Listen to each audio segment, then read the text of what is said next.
Hey everybody, welcome to Niagara Wine Videos. I'm Brad and I bring you the story behind Niagara's finest wines, and this is your live tasting. This tasting is of Ravine Vineyards 2013 Cabernet Sauvignon. This bottle of wine is $35 a bottle at the winery, and I actually think that it's worth it. And I'll tell you why.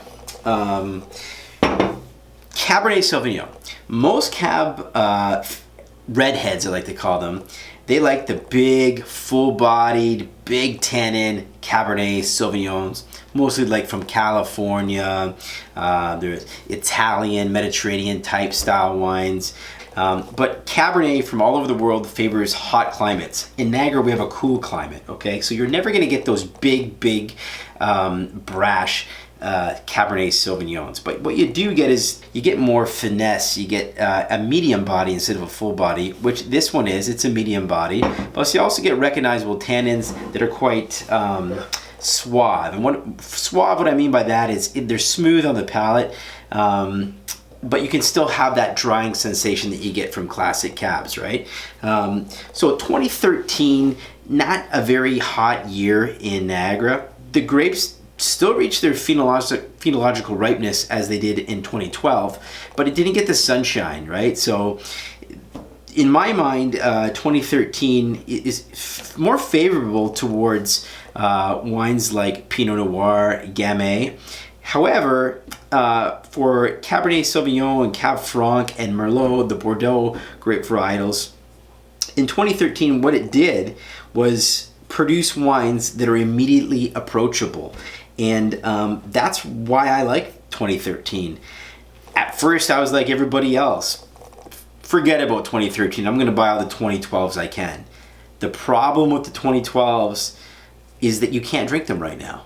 Great wines, but way too big and way too tannic. Remember, a hot year in Niagara in the cool climate is not like an average year in a warm climate like California and the Mediterranean, south of France.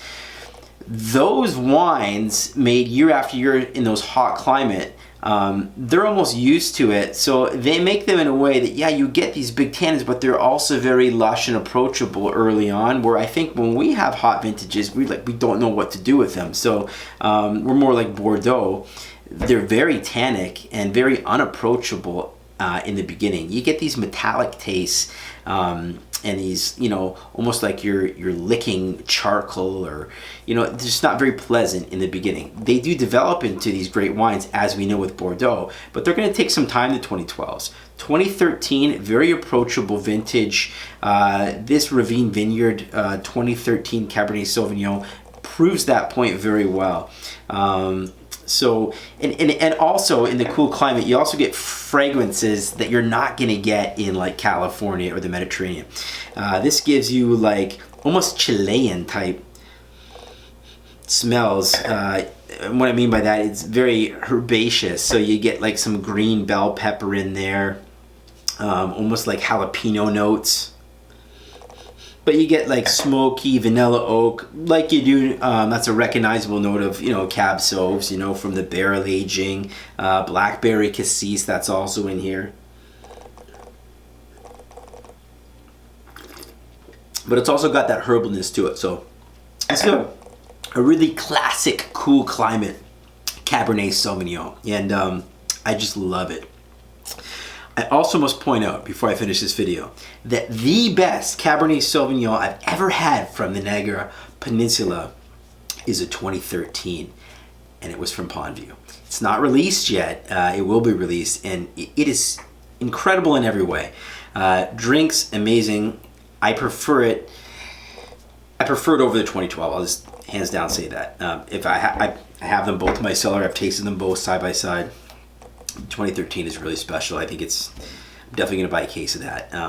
But that's going to be a little more pricey than this one. This one's 35, and I think the Pondview is going to be about 40, 45. So anyway, 2013 shaping up to be a great vintage actually for Niagara, producing some great wines and actually some of my favorites already. So that's it.